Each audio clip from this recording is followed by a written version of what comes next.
أول شيء بسم الله الرحمن الرحيم. الحمد لله. الله ينصر أخواننا بغزة، الله يفرج عليهم يا رب.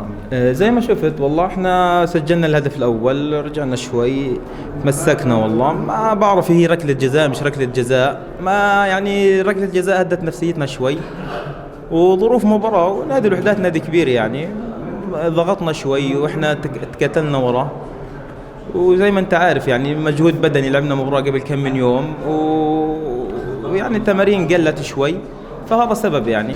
والله الهبوط هذا الحمد لله رب العالمين مكتوب من الله، بس شوية الظروف يعني السنة هاي الظروف اجت علينا كثير والله.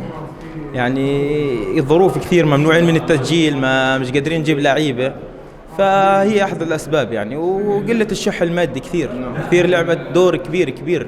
ما في رواتب ما في يعني شوي شوي يعني بناخذ، بس بالشوي شوي يعني بال 200 250. يعني قبل فترة اجى شيك واخذنا يعني حوالي يعني تقريبا نص راتب، بس يعني مكسور كثير كثير اشهر. اذا بدك تعد يمكن قديش احنا لعبنا 10 اشهر، حوالي بدك 7 اشهر.